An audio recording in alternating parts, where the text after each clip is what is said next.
Bismillahirrahmanirrahim. Assalamualaikum warahmatullahi wabarakatuh. Waalaikumsalam warahmatullahi wabarakatuh. Yang terhormat Ibu Kepala Sekolah SMP Negeri 2 Melawe, yang terhormat Bapak Ibu Guru SMP Negeri 2 Melawe, dan yang terhormat Ibu Kepala Tata Usaha serta stafnya yang sempat hadir pada hari ini. Alhamdulillahirrahmanirrahim, pada hari ini kita masih diberikan kesehatan dan kesempatan sehingga kita bisa bertemu kembali. Izinkan saya Bapak Ibu ingin menyampaikan tentang beberapa materi yang telah saya dapatkan selama saya mengikuti kurang lebih 1 bulan lebih saya mengikuti kegiatan guru penggerak ini. Di sini ada pada materi budaya positif. Jadi modulnya itu adalah modul 1.4. Ini merupakan bentuk aksi nyata yang akan saya laksanakan di sekolah kita. Tentunya materi ini sangat penting untuk dilaksanakan di sekolah kita karena berkaitan dengan budaya positif. Tentunya yang akan kita laksanakan bersama-sama di sekolahnya kita. Baik Bapak Ibu, sebelum kita memulai pemaparan materi, saya ingin memberikan sedikit ice breaking. Kalau yang sebelumnya saya kasih ice breaking baca puisi, di sini kita bermain konsentrasi bentar, cukup sederhana. Kita main tebak-tebak gambar ya. Ya, di sini ada gambar jam, kemudian tambah ada buku, tapi dikasih lampunya.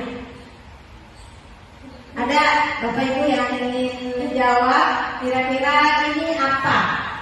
Dari gambar ini apa? Jam, kemudian ada buku, tapi kunya dikasih hilang. Apa namanya? Ada Bapak Ibu? Ya. Jambu. Iya, coba kita lihat atau mungkin ada yang lain, Bapak Ibu? Tidak ada? Oke, kita coba sepakat ya. Tangan baik. 6, 7, 8, 9, 10. Apa jawabannya? Jambu. Jambu, iya betul sekali. Lanjut, kita pada gambar berikutnya. Itu jawabannya ya. Selanjutnya, tekan kedua ya, kita masih coba gambar. Ya, jadi apa ini ada huruf E, kemudian ada angka 1, 2, 3, 4, 5, 6, 7. Kira-kira apa ini? Masih dengan buah-buahan. Nangka. Setuju nangka? Mari kita lihat. Iya, betul sekali. Oke. Teka-teki yang ketiga. Masih tentang buah-buahan. Buah apakah itu? B. Berarti sama dengan M, berarti B-nya menjadi X ya. Kemudian ada B, kemudian ada balon. Tetapi B-nya dihilangkan. Melon. Kira-kira apa? Melon, iya betul sekali. Oke, masih mau atau kita sudah? Sudah, oke. Kita langsung lanjut ya. Ya, ada 6 konsep yang akan saya sampaikan pada hari ini. Yang pertama itu adalah perubahan paradigma belajar. Kemudian yang kedua disiplin positif, kemudian yang ketiga nilai-nilai kebajikan, kemudian yang keempat itu kebutuhan dasar manusia, kemudian yang kelima motivasi perilaku manusia, kemudian yang keenam itu posisi kontrol guru, kemudian yang ketujuh keyakinan kelas, kemudian yang ke-8 itu segitiga restitusi. Jadi ini adalah 8 konsep yang akan saya sampaikan pada hari ini, yaitu kita mulai dulu dari paradigma perubahan paradigma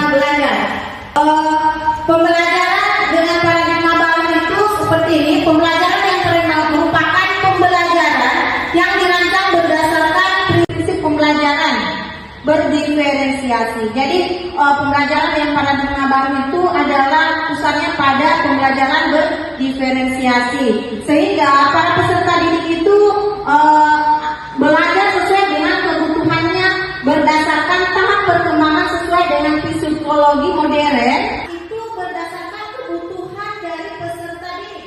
Psikologinya saat ini itu modern. Misalkan siswa itu kayak suka yang kayak teknologi, suka yang kayak video-video, maka kita menciptakan pembelajaran itu yang seperti itu. Di mana implementasinya yaitu adalah profil pelajar Pancasila. Yang mana itu profil pelajar Pancasila yang pertama beriman bertakwa kepada Tuhan yang Maha Esa dan berakhlak mulia. Jadi ini adalah poin yang pertama. Sebagaimanapun kita guru menginginkan siswa kita cerdas, tetapi kalau dia tidak beriman, tidak bertakwa kepada Tuhan yang Maha Esa, tidak berakhlak mulia, istilahnya tidak sopan, pasti dalam proses pemberian nilai juga akan agak sedikit ya. Nah, kemudian selanjutnya yaitu adalah berkebinekaan global. Yang mana sih yang dimaksud yang berkebinekaan global? Artinya anak-anak kita ini memiliki wawasan itu secara global, artinya secara universal. Pembelajaran atau budaya yang kita terapkan di sini, misalkan dia penilaian orang tuanya, kemudian dia bawa, dia ingin belajar tentang bagaimana model ikan, bagaimana caranya dia memasarkan. Dia bukan hanya berpatokan pada daerahnya saja, tetapi bagaimana perkembangannya nanti secara universal atau secara global. Dia kembangkan itu pemahamannya dia. Selanjutnya adalah mandiri, ya seperti bagaimana yang mandiri. Artinya siswa itu tanpa misalkan kita guru tuntun dia bisa mandiri. Kalau ada tugas dia bisa kerja sendiri. Dia tidak misalkan tidak semata-mata hanya berharap sama temannya. Kalau misalkan ada PR, harus saya punya sama-sama. Tidak. Anaknya itu bisa nanti dia bersifat mandiri. Tugas apapun itu yang diberikan, dia bisa bertanggung jawab dengan dirinya sendiri. Dia bisa menyelesaikannya. Itu maksudnya mandiri. Selanjutnya bergotong royong. Nah, saya rasa teman-teman semua sudah tahu yang mana itu bergotong royong. Biar dalam bentuk pembelajaran dia bekerja sama dengan temannya. Kemudian yang mana lagi bergotong royong itu, misalnya kalau ada teman yang kesusahan, dia bisa membantu. Nah, kemudian apa lagi? Kalau dalam proses kita membersihkan di sekolah, kita saat anak-anak itu kita tuntut dia mampu bekerja sama, saling membantu dalam misalkan menjaga kebersihan sekolah. Kalau ada event seperti kemarin kita ada kegiatan ramah-ramah, anak-anak itu saling membantu. Ini kan yang dimaksud dengan gotong royong, saling membantu sesama teman dan saling membantu dengan guru yang lain. Selanjutnya bernalar kritis. Yang mana itu bernalar kritis? Anak-anak itu kita tuntut dia mampu mengembangkan kemampuannya. Bernalar kritis. Maksudnya kalau misalkan seperti pelajaran saya IPA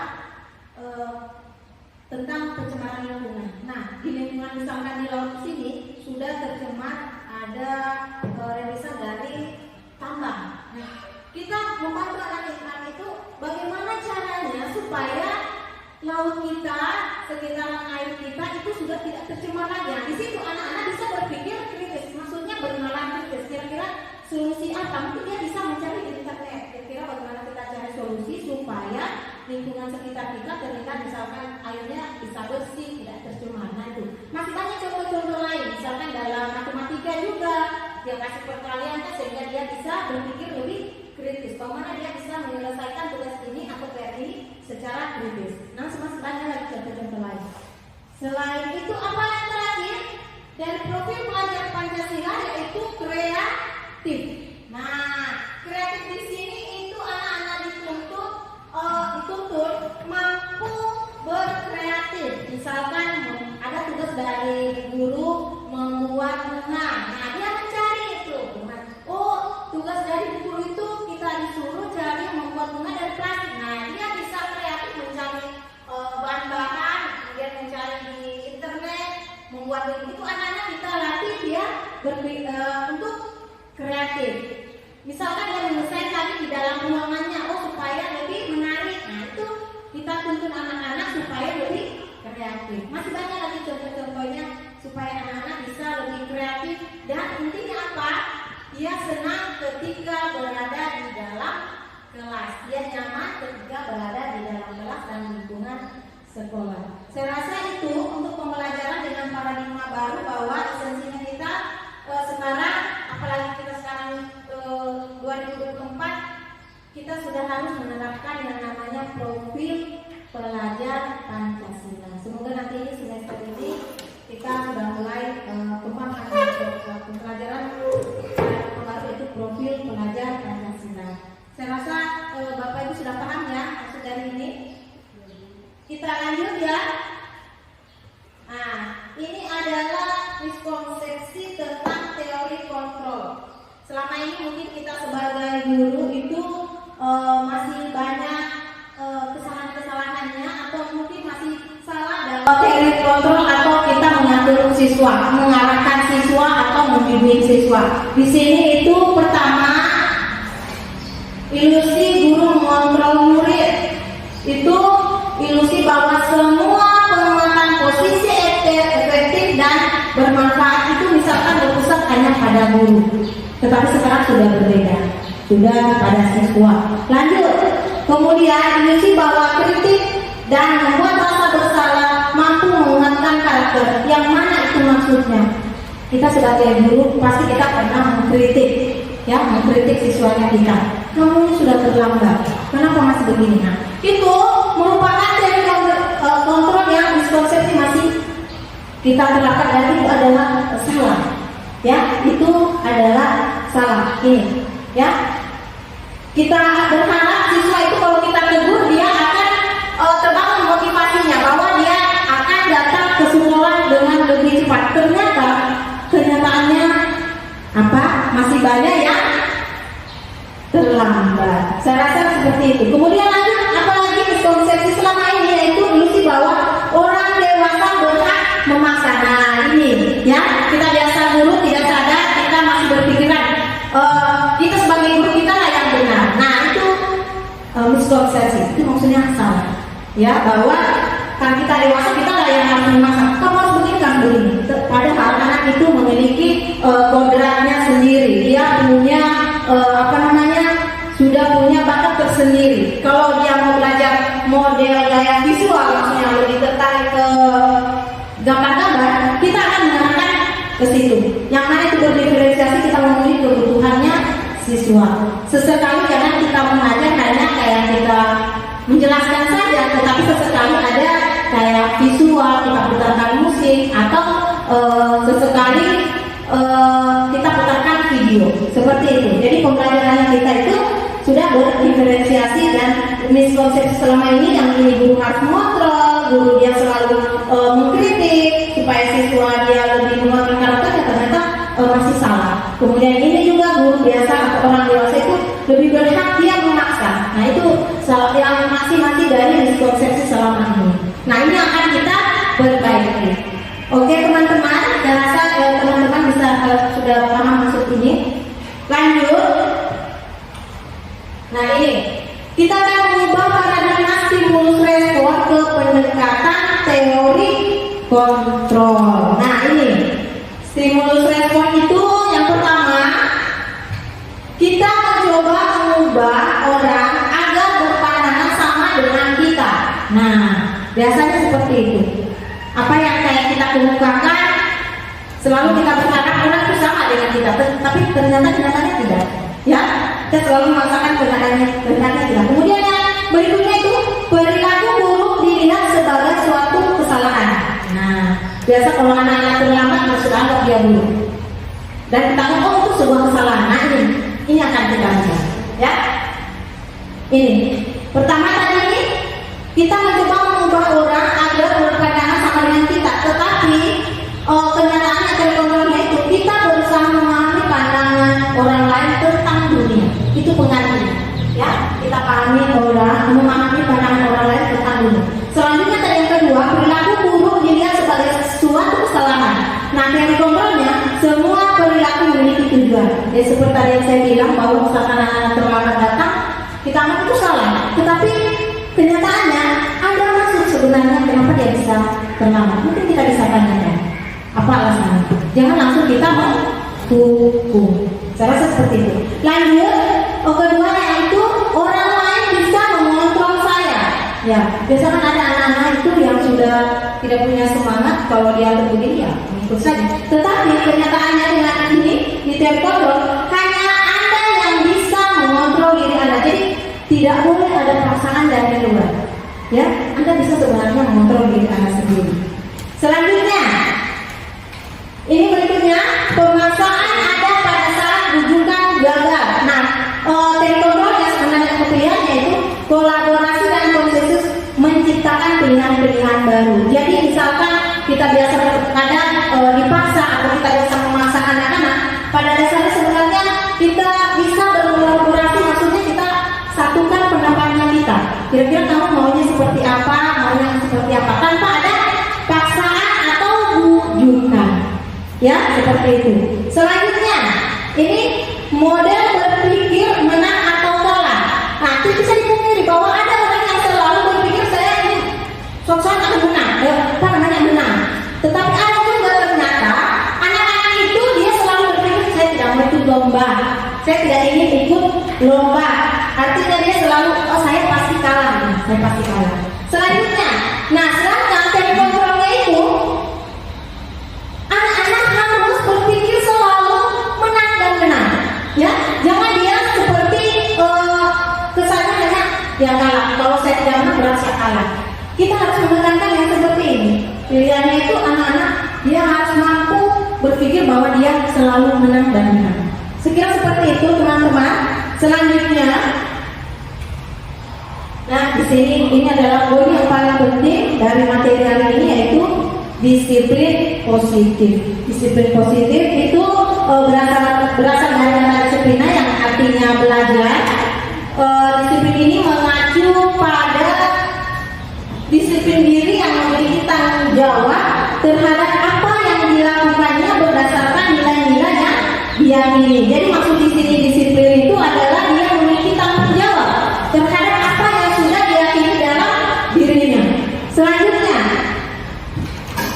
disiplin positif ini merupakan salah satu cara penerapan disiplin yang bertujuan untuk menumbuhkan kesadaran serta memberdayakan peserta didik tanpa imbalan atau penghargaan, ancaman atau hukuman.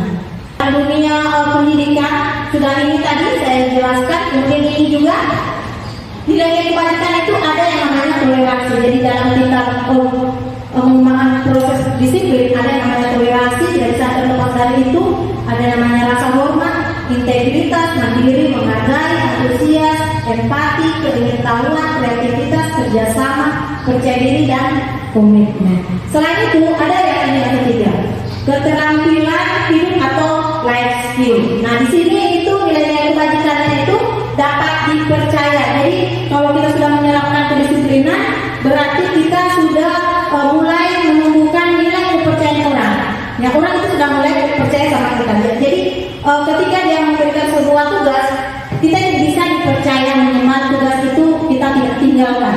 Ya, kemudian lurus hati, artinya kita lurus atau jujur lah. Ya, selanjutnya pendengar yang aktif, maksudnya di sini adalah ketika ada yang memberikan saran, kita mendengarkan dengan antusias, maksudnya kita dengarkan dengan baik. Selanjutnya, tidak merendahkan orang lain. Nah ini, kemudian dan memberikan yang terbaik dari diri. Serasa yang memberikan yang terbaik dari diri itu artinya kita aktualisasikan dirinya kita. Contoh saya misalkan sebagai ASN, berarti betul-betul saya harus aktif. Misalkan kalau ada tugas dari kepala sekolah tentang tanggung jawab sekolah, saya akan berusaha memberikan yang terbaik. Misalkan ada sebuah event, saya akan berikan yang terbaik yang bisa saya lakukan tugas-tugas saya. Serasa seperti itu. Ini adalah contoh-contoh dari nilai kebajikan. Selanjutnya, nah ini poin yang berikutnya itu kebutuhan dasar manusia. Nah, kebutuhan dasar manusia ini adalah segala sesuatu yang kita lakukan untuk mendapatkan apa yang kita inginkan. Seluruh tindakan yang kita lakukan itu memiliki tujuan tertentu yang dalam rangka agar kebutuhan dasar kita terpenuhi dengan baik. Sebagai manusia kita punya kebutuhan dasar yang ingin sekali kita penuhi. Jika salah satunya itu tidak terpenuhi, maka kemungkinan disiplin positif itu akan kurang. Nah, selanjutnya ini, yang mana itu kebutuhan dasar manusia? Nah, ini 5 kebutuhan dasar manusia. Pertama, bertahan hidup. Yang mana itu bertahan hidup? Ini makanan, pakaian, tempat tinggal, keamanan, kesehatan. Ini adalah salah satu dari 5 kebutuhan dasar manusia, itu adalah bertahan hidup. Seperti di sekolah kita, misalkan anak-anak itu yang datang di sini tujuannya pasti datang ke rumah, pasti tujuannya untuk makan. Nah, kita juga sebagai guru tidak mungkin kita bisa melaksanakan aktivitas tanpa kayak tubuhnya kita terpenuhi oleh nutrisi, yaitu makanan. Kemudian tidak bisa dipungkiri kita juga butuh yang namanya pakaian, tempat tinggal, dan keamanan. Kalau misalkan kita rasa tidak aman daerah itu atau tempat itu, pasti kita tidak bisa bertahan di situ. Saya rasa seperti itu. Kemudian kesehatan, ya, untuk kita bertahan hidup kita pasti akan memilih hidup yang sehat. Kalau daerahnya misalkan di situ kurang bersih, kita pasti akan bersihkan. Itu namanya kita kebutuhan dasarnya kita adalah bertahan hidup seperti ini. Selanjutnya, kasih sayang dan rasa diterima. Saya rasa poin ini kalau seperti saya sangat bagus sekali. Ini pertama itu rasa diterima di dalam lingkungan kita. Kalau misalkan ada sesuatu yang flash atau apa, pasti kita merasa tidak enak, ya. Jadi yang namanya rasa itu pasti saya masalah yang lain. Apalagi terhadap kayak kepala sekolah ada sesuatu, pasti rasanya tidak enak, ya. Kemudian lanjut, berbagi kerjasama, ya. Selanjutnya menjadi bagian dalam sebuah kelompok. Di sini saya kasih contoh pada anak sekolah, ya, pada anak sekolah siswanya kita. Di sini ketika misalkan seperti saya biasa membagi kelompok itu ada yang suka tidak mau. Saya tidak mau sama-sama yang ini. Nah itu ketika dia tidak diterima siswa itu berarti kebutuhan dasarnya tentang rasa kasih sayang yang diterima itu pasti berkurang. Jadi itu yang akan membuat siswa merasa minder gitu ya. Dan saya biasa sering temui yang seperti itu. Di dalam kelompok mereka tidak mau dimasukkan. Biasa berbagi. Makanya di sini kan tugas kita sebagai guru harus mampu memberikan yang namanya kasih sayang dan siswa itu merasa nyaman bisa diterima oleh teman-temannya. Saya rasa seperti itu. Ya, dalam kelompok di lingkungan pun juga, ya. Kalau misalkan kita terhindarkan di dalam lingkungan masyarakat, pasti rasanya lah kita berbeda sendiri. Apalagi siswa yang baru memulai menanjak memahami dirinya. Kalau sudah dia dipisahkan dari kelompoknya, bagaimana itu perasaannya? Saya rasa agak berbeda itu. Selanjutnya 5 kebutuhan dasar berikutnya yaitu penguasaan. Ini adalah tentang harga diri, kemudian keinginan untuk dianggap. Saya rasa anak-anak pasti ada yang selalu ingin dihargai, ya. Kemudian ada yang ingin selalu dianggap, dia selalu mau mati saya bu. Nah, selalu ada nanti saya bu yang kerjakan. Selalu ada yang ingin kayak dipuji dia seperti itu. Ada siswa yang pasti seperti itu. Kemudian lanjut berprestasi. Nah, ini anak-anak yang memiliki prestasi ini dia itu memiliki kebutuhan penguasaan. Ya, siswa yang selalu berprestasi dia itu memiliki jiwa kebutuhan dasar penguasaan.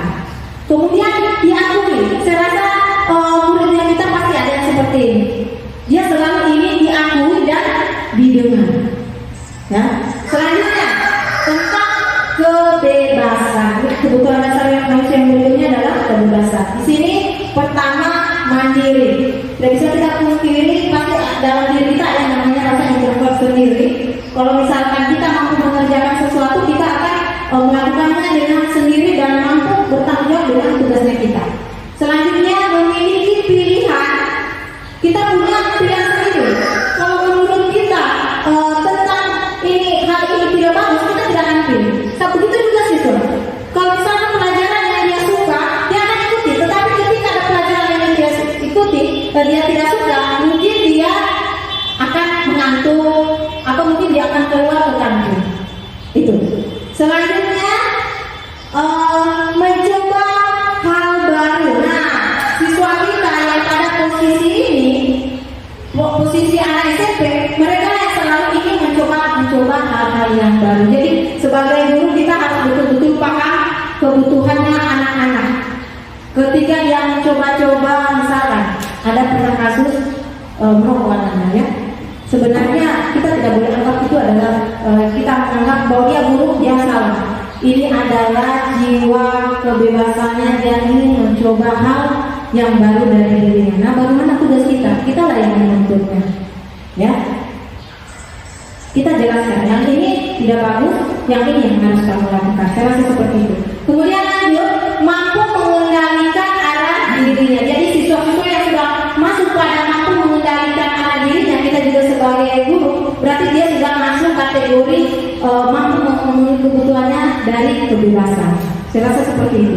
Lanjut, yang terakhir itu adalah kesenangan. Sebagai anak-anak pasti selalu ingin yang namanya bermain. Kita juga sebagai yang dewasa pasti selalu ingin ada rasa-rasa ingin bermain. Ya, mau bermain dengan diri sendiri, dengan anak atau dengan teman, saya rasa seperti itu. Kemudian lanjut humor. Orang itu kalau dia merasa senang pasti memiliki rasa humor yang agak tinggi dibanding yang kayak tidak terlalu ingin tunjukkan rasa kesenangannya. Kemudian dia kalau dia senang itu biasa antusiasmenya tinggi dan selalu apa yang terakhir adalah tertawa. Itu menunjukkan orang biasa senang. Tetapi nanti kita bahas ya, yang mana ketika kelima kebutuhan dasar ini terpenuhi, kita akan lihat dari bagaimana siswanya kita sendiri, ya. Apakah misalkan ada siswa yang problemnya di pakaian sehingga dia tidak mau datang sekolah? Apakah dia dalam kelompoknya dia sudah merasa selalu tidak dianggap, kemudian merasa mungkin tidak dihargai oleh teman-temannya? Nah, ini yang harus kita pahami nanti ke depannya pada murid-murid kita supaya kita bisa menerapkan disiplin positif. Selanjutnya, apa mungkin yang ingin ditanyakan teman-teman tentang 5 kebutuhan dasar manusia ini? Tidak ada? Lanjut? Oke, lanjut ya? Oke, lanjut. Nah ini.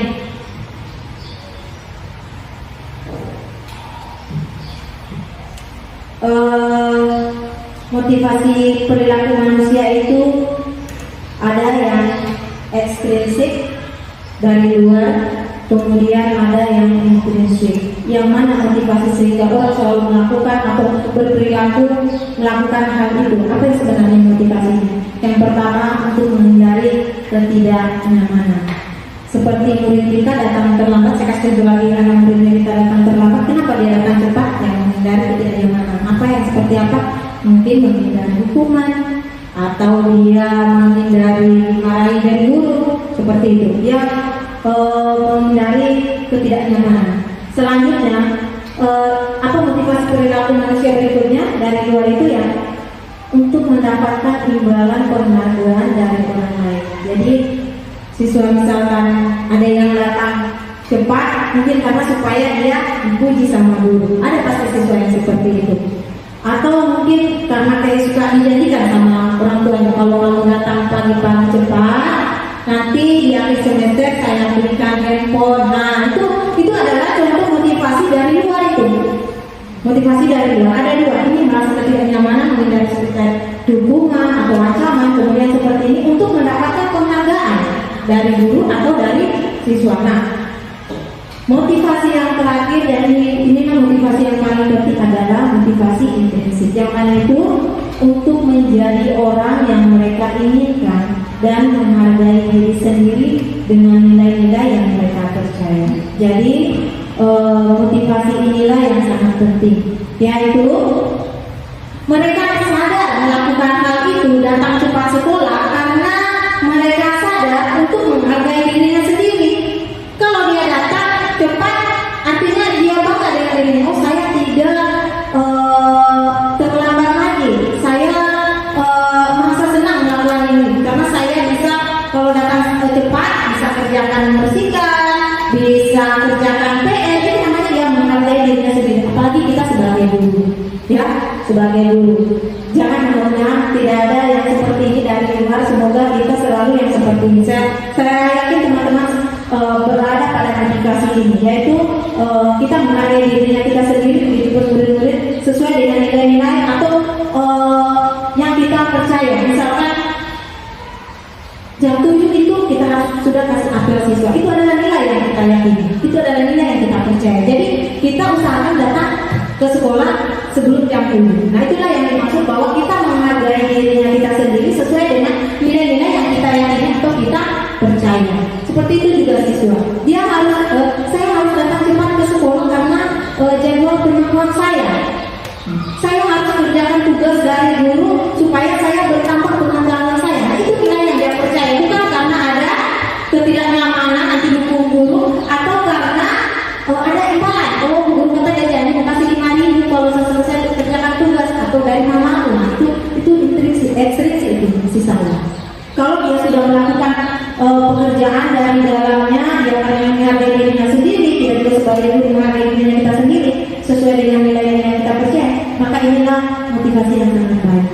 Saya rasa teman-teman mungkin memiliki yang seperti ini, nomor 5. Nomor materi selanjutnya itu adalah ini ketiga, hukuman, konsekuensi dan restitusi. Nah, perhatikan teman-teman, hukuman itu dia yang pertama tidak terencana dan tiba-tiba. Mau tahu apa contohnya? Mungkin sudah tahu sama sekali. Seperti saya kasih contoh lagi, siswa terlambat. Ketika siswa datang, semua teman sudah berbaris, sudah langsung turun. Kamu terlambat, komputer lapangan. Nah itu adalah hukuman yang tidak terencana. Ya, itu secara tiba-tiba. Kemudian lanjut, murid tidak tahu apa yang terjadi atau tidak dilibatkan. Maksudnya tiba-tiba dia langsung dihukum. Karena pikiran kita, oh dia tadi ikut ini. Ternyata sebenarnya dia sudah habis data, baru dia kembali. Tanpa tanya-tanya dia. Kenapa kamu terlambat? Tidak ada seperti itu, kita langsung menghukum. Ya, lanjut, bersikap satu arah. Berarti hanya guru, ya, guru yang langsung memberikan kepada siswa. Selanjutnya berupa hukuman fisik dan psikis, itu bentuknya hukuman. Kalau fisik saya kira teman-teman sudah tahu, misalkan memukul, menyentuh, ya. Kemudian psikis itu misalkan diamkan di teman-temannya karena sudah dihukum. Nah itu bentuk hukuman. Kemudian lanjut, konsekuensi. Yang mana itu konsekuensi? Ini terencana atau disepakati sesuai harapan. Misalkan siswa di sini kita sudah menjelaskan bahwa peraturan datang 27. Jadi mereka tahu, kita juga tahu. Nah, jadi itu adalah konsekuensi. Ketika dia melanggar, dia tahu. Ya, beda tadi dengan hukuman, dia secara tiba-tiba. Kalau ini konsekuensi itu kita sudah sama-sama tahu. Siswa tahu ya, datang jam 7, kita juga dulu tahu apelnya jam 7. Ketika dia terlambat, dia sudah tahu konsekuensinya. Ya, selanjutnya murid tetap dibuat tidak nyaman. Nah, yang mana itu murid tetap dibuat tidak nyaman? Seperti kita tetap memberikan ruang. Misalkan kamu kan tadi sudah terlambat, jadi kira-kira apa yang harus apa namanya? Kamu membersihkan dulu ya, pergi dulu di WC. Nah itu biasa siswa merasa kayak tidak nyaman, atau misalnya kita katakan di depan teman-temannya, itu yang membuat dia merasa tidak nyaman. Selanjutnya sikap guru selalu memonitoring murid. Ya biasa itu guru kalau ngasih tugas dia pergi intip. Kok belum selesai? Kok masih tinggal? Nah itu namanya guru kita konsekuensinya masih memonitoring murid. Artinya murid tidak bertanggung jawab dengan dirinya sendiri. Kalau dia disuruh membersihkan, dia harus dikontrol. Kita harus pergi monitoring terus. Itu namanya konsekuensi. Ya, beda dengan restitusi. Yang mana itu restitusi? Yaitu proses menciptakan kondisi bagi murid untuk memperbaiki kesalahan. Selanjutnya, proses kolaboratif yang mengajarkan murid untuk mencari solusi. Yang seperti mana itu restitusi? Di sini kita menciptakan kondisi bagi murid memperbaiki kesalahan. Saya kasih contoh. Misalkan siswa dia misalkan bertengkar dengan temannya. Kemudian kita tanya, kenapa kamu bertengkar dengan teman? Apa yang salah? Siapa yang berbuat salah? Kita tanya. Mereka akan menjelaskan satu persatu. Kemudian kita berbicara secara kolaboratif, menyatukan pendapat satu. Kita tanya masing-masing. Kira-kira kalau kamu sudah bertengkar seperti ini, solusinya bagaimana? Mereka akan menjawab, oh mungkin saya guru harus minta maaf sama dia. Kalau misalkan bajunya dia sobek, oh mungkin bu saya bisa jahitkan. Kita kasih solusi anak-anak. Jangan kita langsung hukum atau seperti konsekuensi. Di sini kita guru bertindak, restitusi menciptakan kondisi siswa itu dia memahami kesalahannya, kemudian mencari solusinya. Seperti itu. Ada mungkin yang ditanyakan teman-teman atau sudah dipahami? Oke, bagus sekali. Ada Bu Eni? Oke, terima kasih.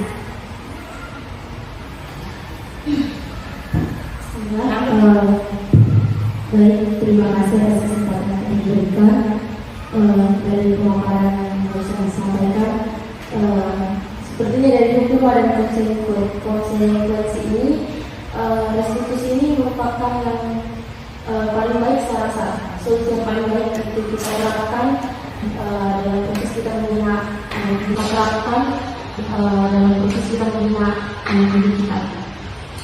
Nah, berkaitan pertanyaan saya di sini, mungkin sudah diberikan contoh bagaimana tadi kita menciptakan kondisi atau lingkungan di bagi murid kita, bagaimana dia bisa memperbaiki kesalahan yang dia lakukan. Pertanyaan dari Bu Eni, saya paparkan dulu 5 posisi kontrol guru. Ya. Yang pertama ini penghukum. Tidak bisa dipungkiri, pasti ada guru yang selalu menghukum. Siswa melanggar, dia pasti selalu menghukum. Selanjutnya, membuat merasa bersalah. Sebentar saya jelaskan yang bagaimana itu ciri-ciri dari pembuat merasa bersalah. Ada guru yang karakternya seperti ini dan kayaknya sepertinya saya. Selanjutnya sebagai teman. Ada guru ya, posisi kontrolnya itu dia mendekatkan diri pada siswa, yaitu sebagai teman. Kemudian selanjutnya sebagai pemantau atau monitoring. Kemudian yang terakhir adalah manajer. Nah, dari kelima inilah posisi kontrol guru yang ada. Dimanapun di seluruh Indonesia, seluruh dunia pun, ya, inilah 5 posisi kontrol guru. Sebagai penghukum, ada sebagai pembuat merasa bersalah, ada sebagai teman, dan ada pemantau, serta ada yang namanya manajer. Yang manakah itu? Ini. Sebagai contoh di sini, siswa tidak memakai atribut lengkap saat upacara bendera. Bagaimana yang seperti penghukum? Katanya seperti ini. Hormat pada bendera selama 1 bulan. Jadi dia itu langsung menghukum siswa tanpa kayak ada berbicara dulu, tanpa kamu langsung hormat pada bendera. Dia ini pada kasus siswa tidak memakai atribut lengkap saat upacara. Kemudian selanjutnya contoh pada guru yang membuat merasa bersalah. Kata-katanya ya, berapa kali ibu harus memberitahu kamu selalu saja mengecewakan ibu. Kata-katanya seperti itu, agak halus, ya, seperti itu. Selanjutnya,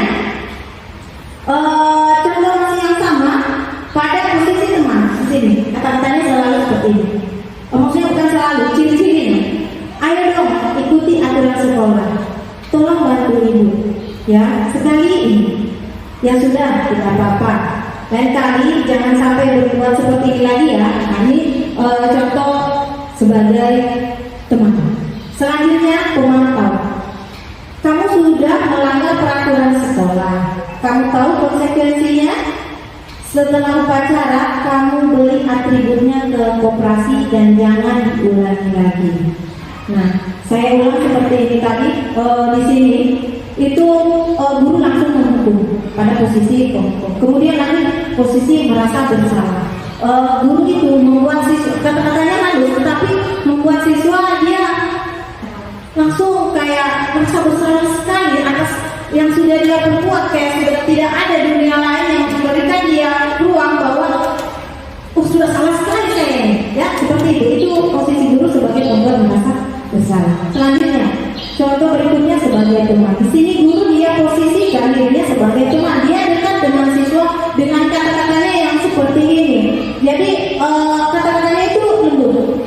Jadi siswa tetap dia merasa bersalah, tetapi dia juga kayak masih pandang enteng sama gurunya, ya, karena gurunya kayak dia masih berbohong di sini, ya. Selanjutnya sebagai pemantau. Nah, di sini guru menekankan karena kamu sudah tahu pelanggaranmu, jadi kamu sudah tahu konsekuensinya. Dia memberikan di sini dia suruh harus membeli atribut sekolah dan jangan diulangi. Itu kata-katanya seperti ini, ciri-ciri dari pemantau. Selanjutnya posisi yang terakhir sebagai manajer. Nah, inilah posisi yang sama dengan restitusinya. Di sinilah dia tempatkan dirinya yang restitusi, dia itu sebagai manajer. Di sini dia menunjukkan kata-katanya itu pada kasus ini siswa tidak memakai atribut lengkap itu. Apakah kamu tahu kesalahanmu? Kira-kira bagaimana kamu memperbaiki kesalahanmu? Jadi di sini posisi sebagai manajer, dia itu tidak dekat juga dengan siswa, dia tidak juga membuat siswa merasa bersalah, ya. Tetapi dia di sini berbicara dengan nada yang datar, maksudnya tidak terlalu menekan. Dia langsung tanya, apa kesalahanmu? Siswa menjawab, kemudian kira-kira bagaimana kamu memperbaiki kesalahanmu? Seperti itu. Guru yang di sini itu manajer, dia menanyakan kesalahan siswa, kemudian dia memberikan solusi apa yang terbaik. Nah, selanjutnya ada yang lagi yang ditanyakan tentang posisi kontrol ini? Sudah ya? Kita lanjut.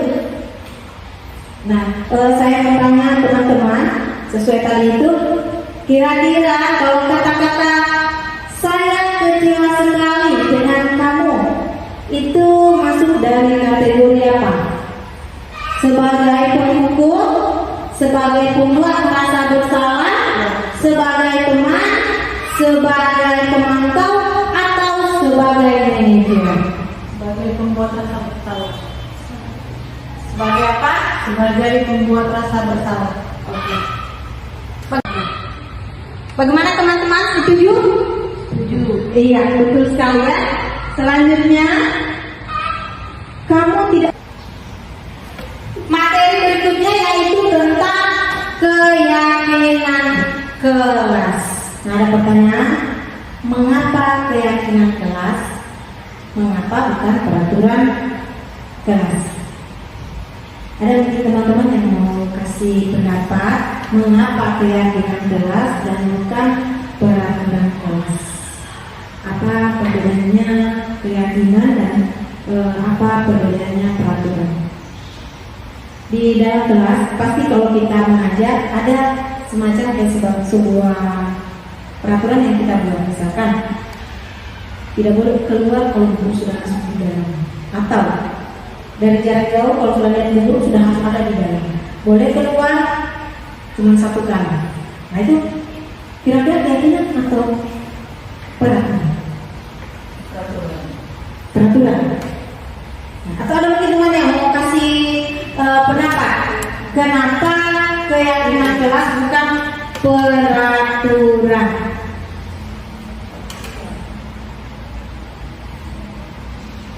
Oke, kita langsung lanjut saja. Atau ada? Ada? Boleh nih? Oke, silakan boleh. Tidak ada, cuma kasih pendapat.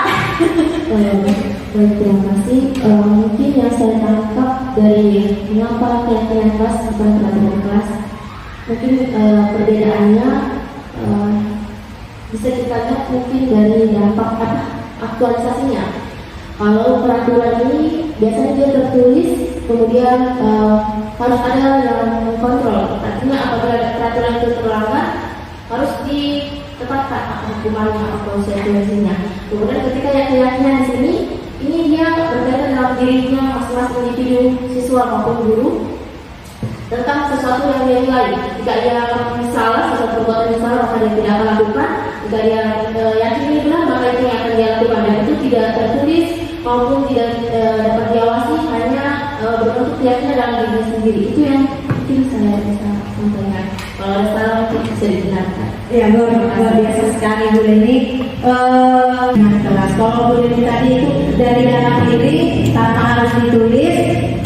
Kemudian kalau peraturan itu dia tahu konsekuensinya. Nah, di sini jawabannya. Keyakinan kelas itu kita bersama-sama menuliskan keyakinan atau apa yang ingin mereka lakukan tentang kedisiplinan positif di dalam kelasnya. Hanya bedanya tadi kata kelas, keyakinan kelas beda. Kalau misalkan kita tadi jelaskan, mungkin keyakinan pada diri siswa masing-masing. Di sini keyakinan kelas. Jadi yang mana itu keyakinan kelas? Hal-hal yang mereka yakini di dalam kelas.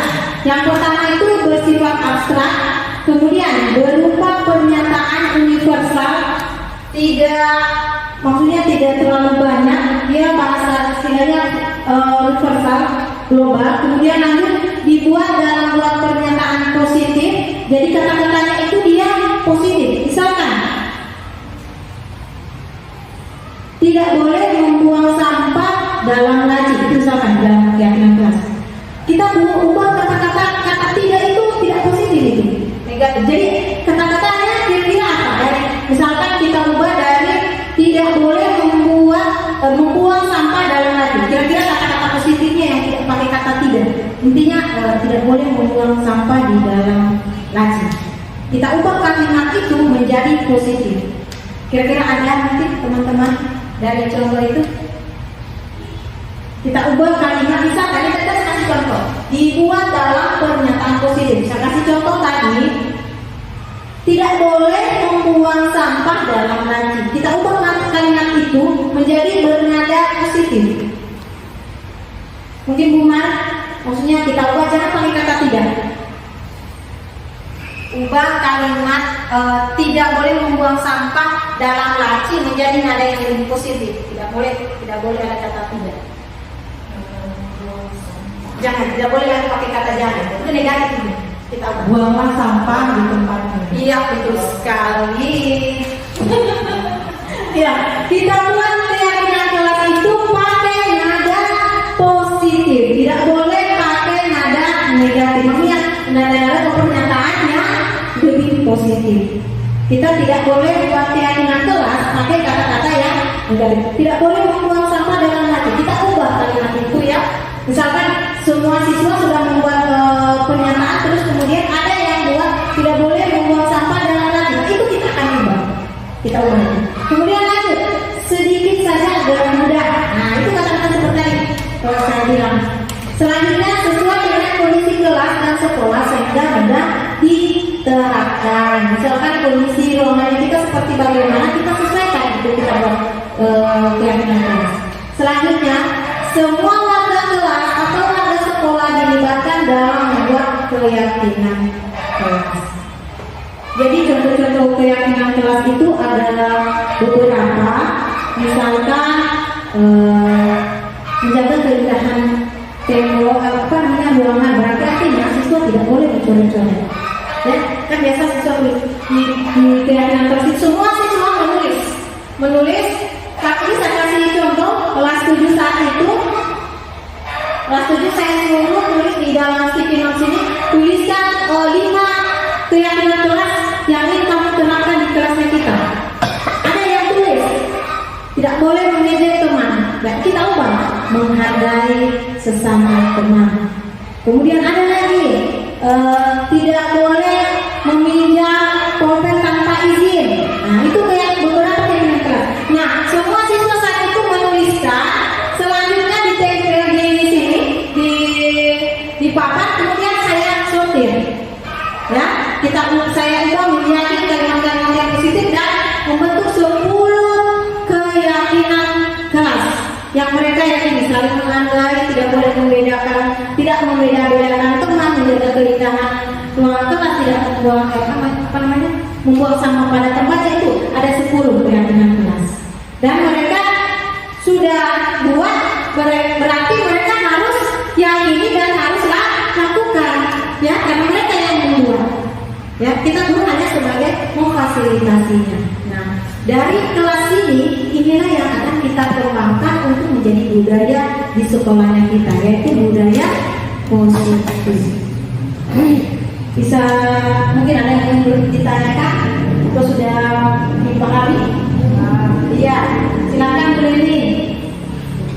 Baik, terima kasih Nadia atas kesempatannya. Mungkin yang bisa dijelaskan untuk keyakinan kelas yang tidak sesuai dengan definisi kelas atau yang sesuai dengan definisi kelas itu seperti apa, Bu?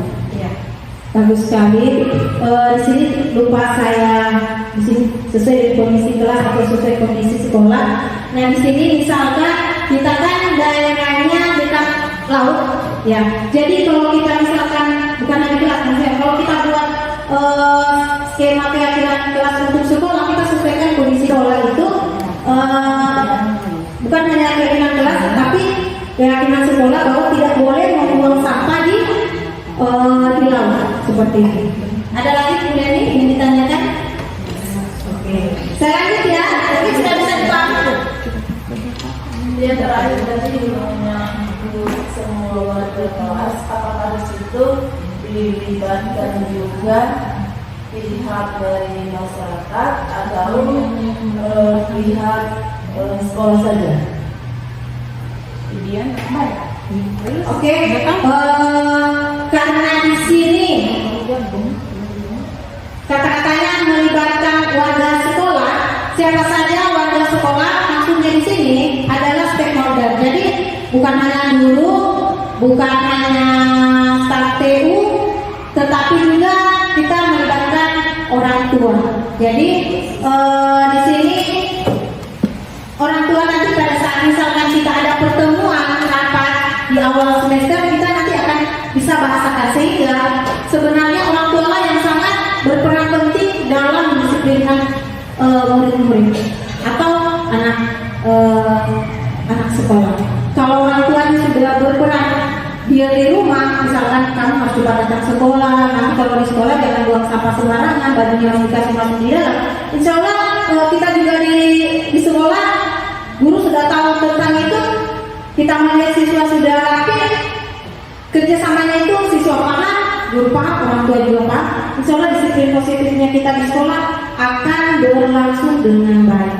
Jadi warga sekolah di sini betul yang Ibu tanyakan, di sini juga termasuk warga sekolah atau orang tua siswa. Ya. Ada lagi? Atau saya lanjut? Oke. Nah, disinilah saya akan menjawab pertanyaan dari Bu Leni tadi, yaitu segitiga restitusi. Ya, segitiga restitusi ini adalah materi terakhir dari pemahaman tentang budaya positif, yaitu suatu proses yang dijalankan oleh guru agar dapat menghasilkan murid yang mandiri dan bertanggung jawab. Inilah jawaban dari pertanyaan Bu Leni, nanti saya paparkan satu persatu. Segitiga restitusi ini adalah proses yang dijalankan guru agar dapat menghasilkan murid yang mandiri dan bertanggung jawab dengan dirinya sendiri. Ini dia contoh segitiga restitusi. Yang pertama, menstabilkan identitas. Jadi kemudian yang pertama, tahap pertama yang harus guru lakukan, menstabilkan identitas siswa. Kemudian lanjut, memvalidasi atau validasi tindakan yang salah. Jadi guru akan validasi tindakan yang salah.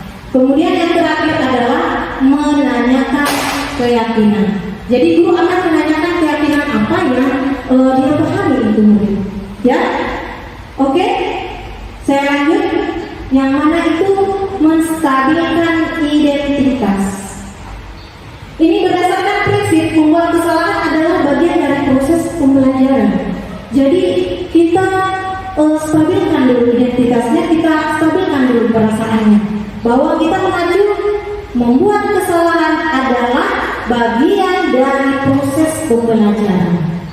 Ya, seperti tadi yang saya jelaskan di awal, ketika anak-anak melanggar, ya, jangan kita langsung anggap dia salah, ya, tetapi kita anggap bahwa kesalahan adalah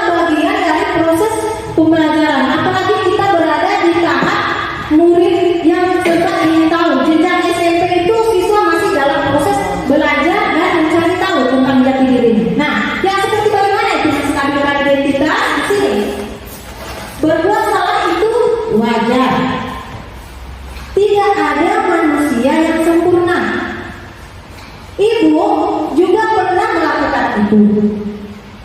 Ibu tidak mau mencari siapa yang salah. Ibu ingin mencari solusi dari permasalahan ini.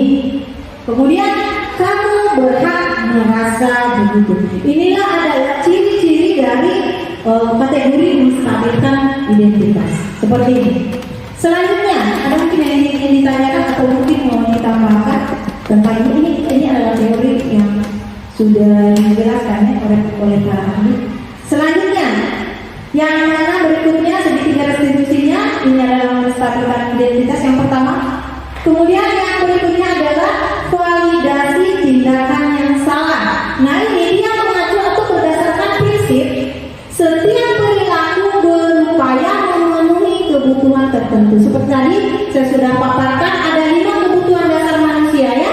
Jadi dia melakukan tindakan yang salah itu atau dia berbuat perilaku itu untuk sebuah kebutuhannya.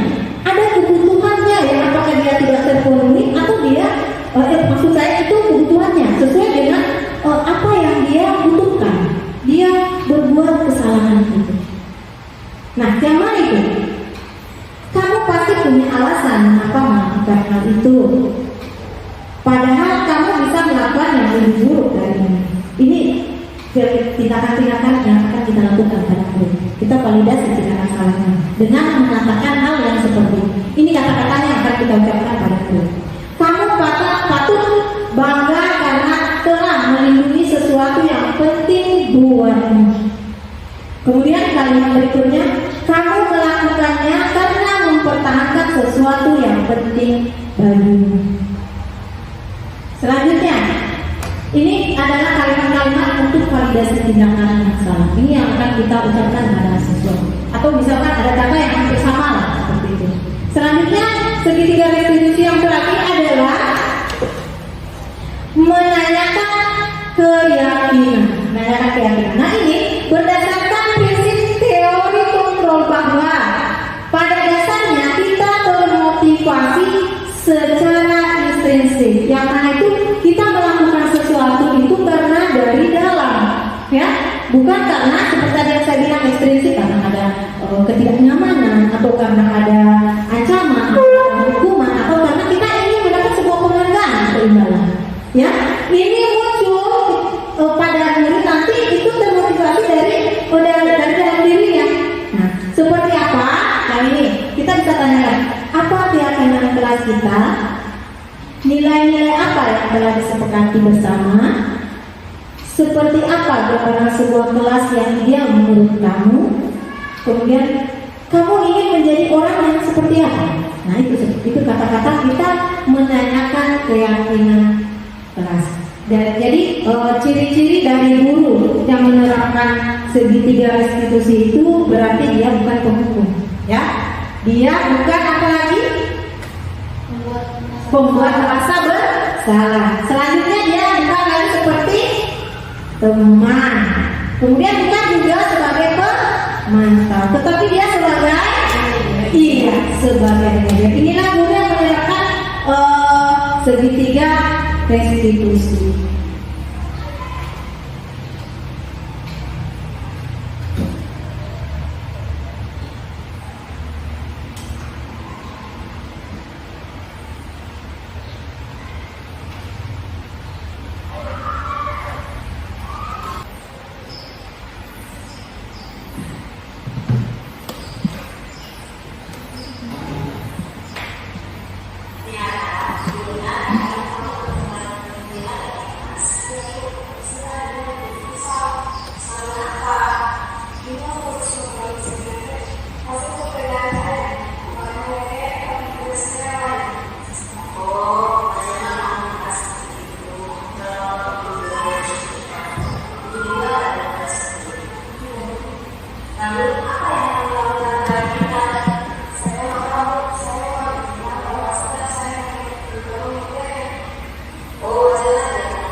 disampaikan oleh media apakah sesuai dengan yang dibahas?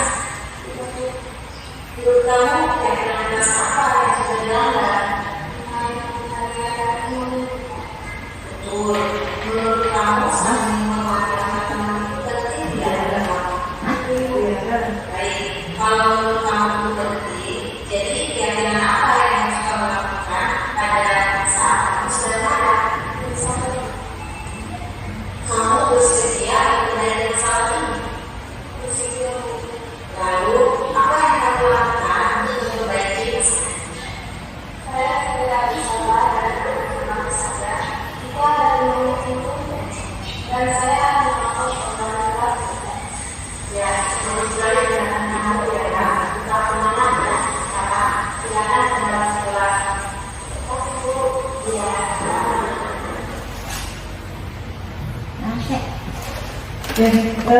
Itu adalah contoh dari penerapan segitiga restitusi. Masih banyak lagi beberapa contoh tentang penerapan segitiga restitusi. Mungkin teman-teman bisa nanti cari di YouTube, banyak sekali contoh-contoh dari penerapan segitiga restitusi. Jadi intinya dari kegiatan kita ini yaitu dalam menerapkan disiplin positif, hendaknya kita sebagai guru memiliki standar kepribadian profesional dan sosialnya yang baik, di mana guru mampu merefleksikan dirinya dalam posisi kontrol saat ini.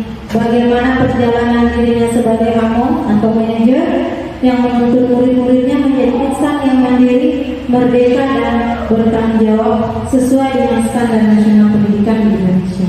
Saya rasa seperti itu.